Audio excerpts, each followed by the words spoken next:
Shalom! Estamos aqui mais uma vez no nosso momento Pão do Céu para trazer uma palavra de Deus ao seu coração.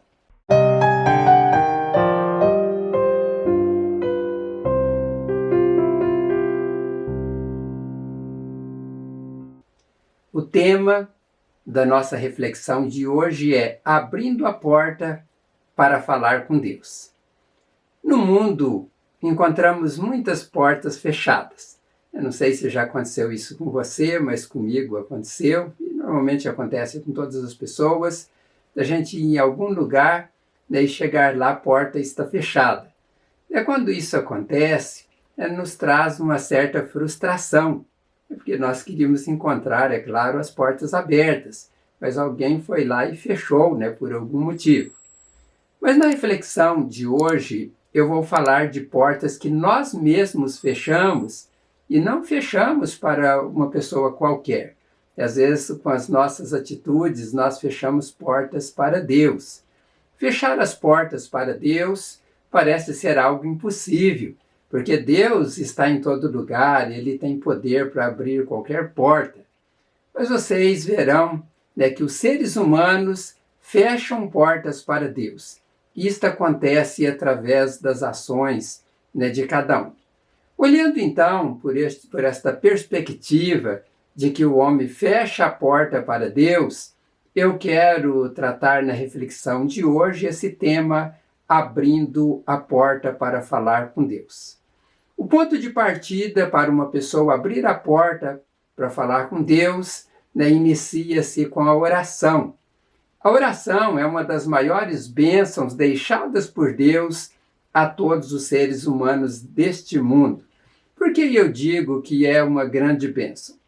Porque todos os seres humanos têm o direito de falar com Deus diretamente, sem precisar passar por intermediários.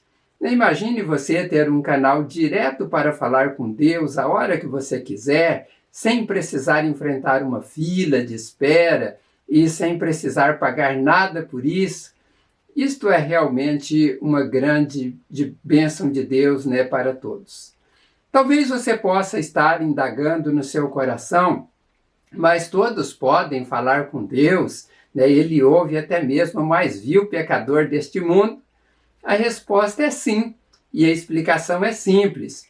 Para que um pecador consiga perdão dos seus pecados, ele precisa falar com Deus.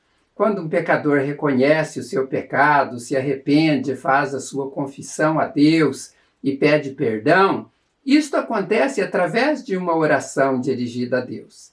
A Bíblia está cheia de orações de pedido de perdão a Deus. O próprio rei Davi fez inúmeras orações nesse sentido. Uma das mais famosas orações de Davi está registrada no Salmo 51, quando ele pede perdão a Deus pelo pecado de adultério cometido com Betseba, mulher de Urias. A oração é o caminho para que uma pessoa seja ouvida e abençoada por Deus. Mas para que a oração seja ouvida, é necessário que o pecador busque primeiro perdão para os seus pecados. Se não for feito isso, Deus não ouvirá as orações. Nós podemos confirmar isto no livro de Isaías, no capítulo 59, verso 1 e 2, que de acordo com a tradução Almeida Corrigida Fiel, diz assim: eis que a mão do Senhor não está encolhida para que não possa salvar, nem agravado o seu ouvido para que não possa ouvir. Mas as vossas iniquidades fazem separação entre vós e o vosso Deus. E os vossos pecados encobrem o seu rosto de vós, para que não vos ouça. Esse texto demonstra claramente que Deus não está com os ouvidos tapados para que não possa ouvir as orações. Mas as iniquidades, os pecados, é que criam barreiras para que Deus não ouça as orações. O pecado fecha a porta. O pecado encobre o rosto para que Deus não o veja. Então, o caminho para que a porta fechada se abra e o caminho para que Deus ouça o pecador começa com a oração. Esta oração precisa seguir uma ordem. Primeiramente, o pecador deve reconhecer os seus erros. Em segundo lugar, deve arrepender-se. Em terceiro lugar, precisa pedir perdão a Deus. Fazendo isso, com um coração sincero, Deus derruba a barreira do pecado. Deus abre a porta e ele passa a ouvir o clamor daqueles que clamam a ele. O livro de Jonas nos traz um exemplo disso. Moralmente, os habitantes da grande cidade de Nínive, capital do Império Assírio lá naquela época, eram conhecidos como um povo sensual e cruel. Em uma das obras de Stanley Ellison, no seu livro com o título Conheça Melhor o Antigo Testamento, ele afirma que o povo de Nínive vivia de saques praticados contra vários povos. E ele diz também que os ninivitas se orgulhavam dos montes de cabeças humanas empilhadas lá na cidade, essas cabeças trazidas de violentas batalhas travadas por eles. A crueldade e atos imundos e profanos eram tão grandes naquela cidade que Deus desejou destruir completamente aquela cidade e aquele povo. Que, segundo Stanley Ellison, tinha ali aproximadamente 600 mil habitantes. Veja, era uma cidade de grande porte, principalmente daquela época, e Deus estava querendo destruir aquela cidade por conta da conduta daquele povo. Se olharmos para o livro do profeta Jonas, que tem apenas 4 capítulos, vamos observar que Deus estava dando uma oportunidade para todo aquele povo se arrependerem e voltar-se para Deus para que eles não fossem destruídos. E a prova disso é que Deus enviou para lá o profeta Jonas para pregar em toda aquela cidade. O plano inicial de Deus era destruir completamente, mas se houvesse um arrependimento verdadeiro, Deus não iria destruir aquela cidade.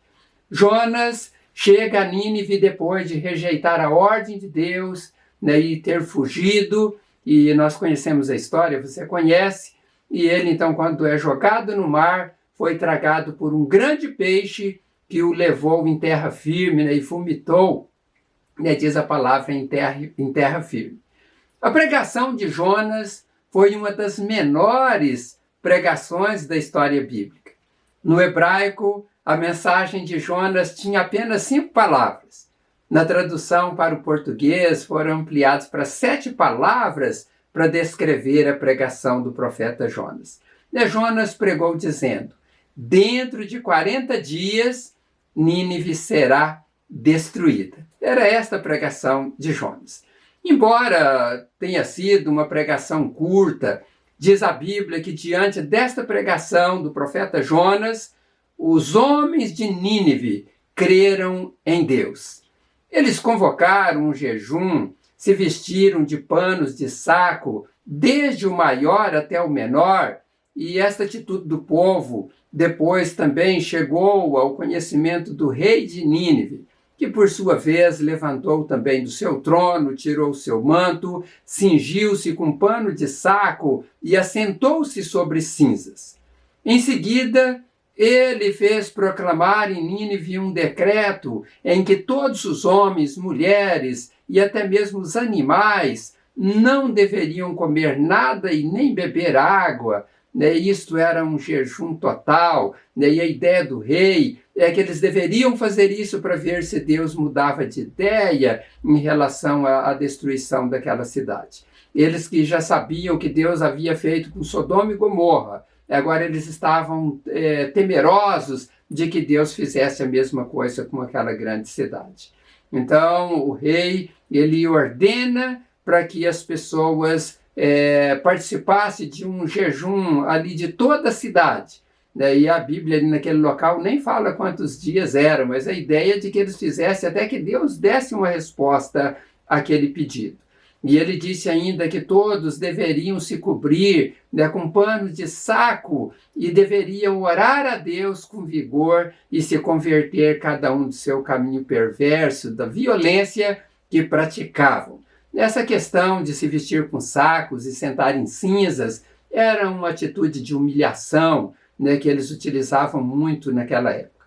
O povo, que já havia tomado então esta decisão de se arrepender e de se humilhar diante de Deus, seguiram também este decreto do rei. O resultado desta ação do rei e do povo está registrado no capítulo 3 do livro de Jonas, né? Lá no verso 10 diz que Deus viu as obras daquelas pessoas, que se arrependeram e se converteram dos seus caminhos perversos. E Deus, então, desistiu de destruir toda aquela cidade. Vejam, quando o pecador se arrepende, quando o pecador busca uma consagração diante de Deus, as barreiras que impedem Deus de dar ouvidos ao seu clamor caem por terra. Neste caso, foi toda uma cidade, né, que se moveu com seus corações para se apresentar diante de Deus com humildade. E Deus, então, ouve o clamor de toda aquela cidade. Este é o caminho para abrir a porta para podermos falar com Deus e sermos ouvidos.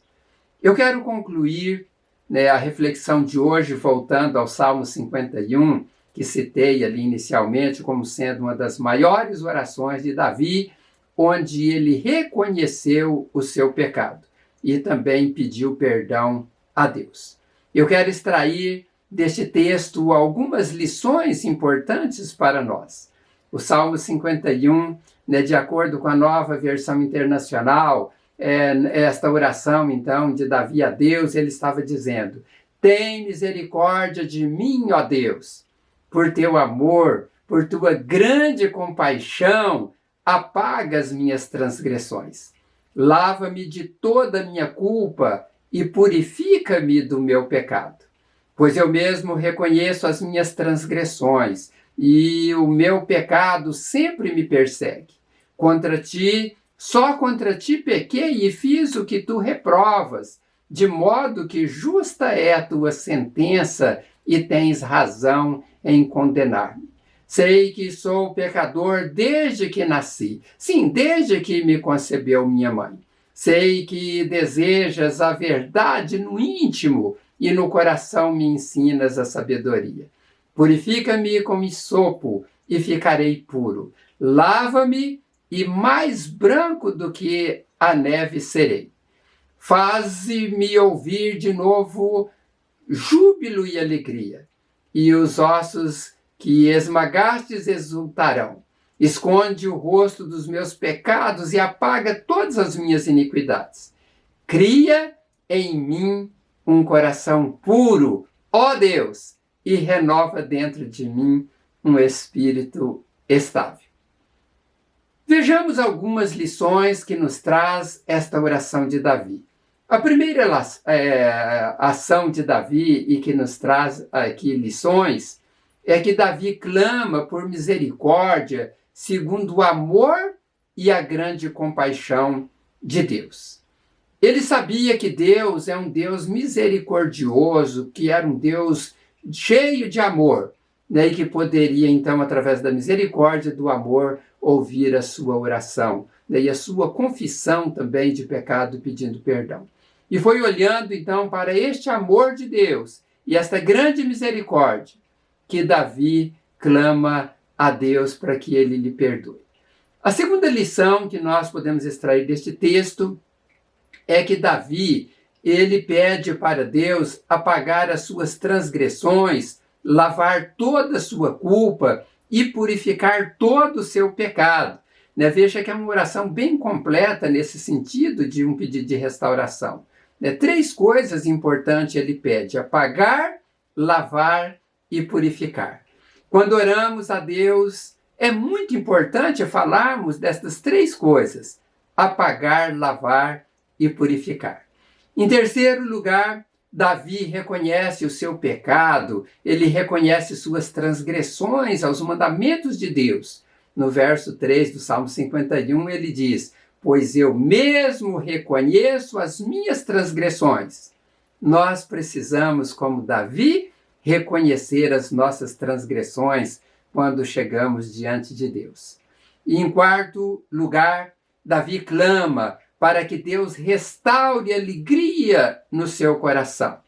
Quando erramos, ficamos tristes. E se não houver um conserto, um reparo, uma reconciliação, a alegria vai fugir cada vez mais da nossa vida. Um outro salmo de Davi, o de número 32, traz uma oração nesse sentido, que de acordo com a Bíblia Viva, a oração de Davi foi a seguinte: eu tentei por algum tempo esconder de mim mesmo o meu pecado. O resultado foi que fiquei muito fraco, gemendo de dor e aflição o dia inteiro. De dia e de noite senti a mão de Deus pesando sobre mim, fazendo com que as minhas forças, o que seca, faz um pequeno riacho.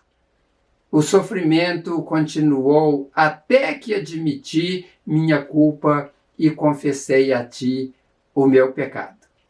Pensei comigo mesmo: confessarei ao Senhor como desobedeci às suas leis. Quando confessei, tu perdoaste meu terrível pecado. Meus amados e minhas amadas, o perdão dos pecados traz alívio. Ele tira um peso que empurra a pessoa para baixo. O perdão restaura a alegria e traz motivação para a pessoa viver bem e prosseguir feliz na caminhada. Talvez você vive uma vida cheia de crises emocionais. Talvez você não sabe o que é viver uma vida de alegria. Você precisa, então, olhar para essa atitude de Davi e dizer: sonde, Senhor, o meu coração, vê se há em mim alguma falha, e me ajude a mudar. Faça essa confissão a Deus. Vê se você não deixou de pedir perdão por algo que você fez de errado. E também lembre de uma coisa importante, de perdoar pessoas as quais te feriram, as quais te afrontaram, ou que fizeram algum mal para a sua vida. Quando nós perdoamos as pessoas, Deus também nos perdoa. Então, se você quer restaurar a alegria no seu coração, peça perdão para Deus e perdoe também as pessoas que pecaram contra você. Não seja vítima e escravo deste mal. Busque perdão e libere perdão. Deus se agrada dos que agem assim e Deus o abençoe. E Deus os abençoa. Aqueles que querem ter as portas abertas para falar com Deus e ser abençoado por Ele, precisa seguir este conselho divino: peça perdão e libere perdão. Por final, quero falar de um pedido que Davi faz a Deus depois de reconhecer os seus erros e pedir perdão. Este pedido de Davi é um pedido que Deus espera de todos nós. Veja o pedido que Davi fez, que está no verso 10 do Salmo 51. Ele diz: cria em mim, ó Deus, um coração puro e renova em mim um espírito reto, um espírito inabalável, um espírito estável. Esta era a oração de Davi. E esta palavra que Davi usa, cria em mim, esta palavra criar, é a mesma palavra que está lá no início, no primeiro capítulo de Gênesis, no hebraico, que é a palavra bara, que significa criar, onde Deus criou todas as coisas, é onde que tudo que Deus criou era muito bom. O salmista aqui pede para Deus, então, moldar o seu coração nos moldes daquele coração que Deus havia criado no princípio, quando não havia pecado. Porque essa palavra bara, criar, ela tem o significado de criar, moldar e formar. E Davi, então, queria que Deus moldasse o seu coração naquele coração do Adão antes do pecado. Que Deus nos ajude a ter esse desejo em nossos corações todos os dias de ter um coração puro, um coração limpo e um espírito inabalável. Assim vamos ter sempre a porta aberta para falarmos com Deus 24 horas por dia e sermos ouvidos nas nossas orações e sermos também abençoados por Ele. E falando em oração, eu quero então neste instante orar para que Deus venha abençoar a sua vida e a minha vida neste propósito que Deus nos traz através da sua palavra. Oremos. Senhor meu Deus e Pai soberano, eu te agradeço, ó Deus, por estar aqui transmitindo a tua palavra e mostrando, ó Deus, o caminho onde as portas se abrirão para que cada um de nós possamos manter, ó Deus, uma conversa com o Senhor a qualquer momento do dia, da noite, em todos os dias da nossa vida.